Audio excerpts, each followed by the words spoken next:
પરંતુ જો તમારે એ જાણવું હોય કે તમે ખરીદેલી કેરી ખાટી છે કે પછી મીઠી, તો આજે અમે તમને આ વિષય પર જણાવવા જઈ રહ્યા છે. નમસ્કાર દર્શક મિત્રો, ખબરછટ.com પરથી હું દ્રષ્ટિ આપ સૌનું સ્વાગત કરું છું.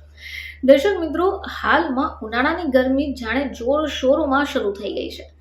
જેમ જેમ ગરમી વધશે એટલે કેરીનું આગમન થઈ જશે. આપણે સૌ જાણીએ છીએ કે કેરીને આપણે ફળોનો રાજા તરીકે ઓળખીએ છીએ.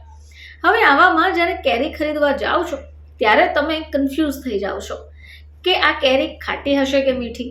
પરંતુ જો તમારે એ જાણવું હોય કે તમે ખરીદેલી કેરી ખાટી છે કે પછી મીઠી, તો આજે અમે તમને આ વિષય પર જણાવવા જઈ રહ્યા છે, જેથી તમે પણ કેરી ખરીદતી વખતે કન્ફ્યુઝ ન થાઓ અને મીઠી મીઠી કેરી ઘરે લઈ આવો.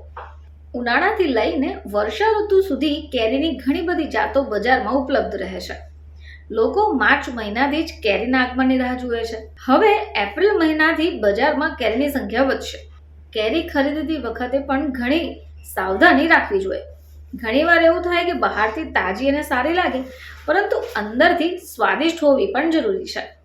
ચલો આજે આપણે કેટલીક પદ્ધતિ જાણીશું કે જેની મદદથી તમે ઓળખી જોશો કે બજારમાં રહેલી કેરી મીઠી છે કે ખાટી. આ ટ્રિક્સ તમે અનુસરશો પછી કાપ્યા વગર પણ તમે મીઠી અને રસદાર કેરીને ઓળખી જશો.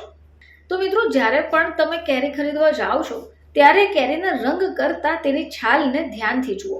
વિવિધ પ્રદેશોમાંથી આવતી કેરીના કદ, પ્રકાર અને રંગ અલગ હોય. જો તમને લાગતું હોય કે લીલી કેરી પાકી નથી અને પીળી કેરી પાકી ગઈ છે, તો આ જરૂરી નથી, કારણ કે કેરીનો સ્વાદ અને રંગ વિવિધતા ઉપર આધાર રાખે છે. તમે જ્યારે પણ કેરી ખરીદો ત્યારે રંગ કરતાં તેની છાલ ઉપર મહત્વ રાખો. જો કેરી કુદરતી રીતે પાકી હશે તો છાલ ઉપર એક પણ ડાઘો રહેશે નહીં, અને જો કેરીને સામાન્ય રસાયણથી પણ પકવાશે તો છાલ ઉપર તમને કાળા ડાઘા જોવા મળશે. હવે આ સિવાય તમે પાકેલી અને મીઠી કેરીને દાંડી દ્વારા પણ ઓળખી શકો. કેરી ખરીદતી વખતે દાંડીના ભાગને સારી રીતે તપાસવું જરૂરી છે. જો દાંડીની આસપાસ દબાણ હોય અને ભાગ બાકીનો મક્કમ હોય તો આ કેરી સંપૂર્ણ તાજી અને મીઠી છે.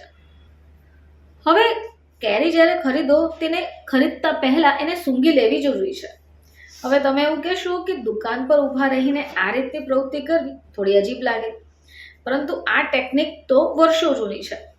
હવે આવી સ્થિતિમાં જો તમને કેરીની ડાળમાંથી સુગંધ આવે છે તો સમજો કે કુદરતી રીતે પાકેલી કેરી તમે ખરીદી રહ્યા છો.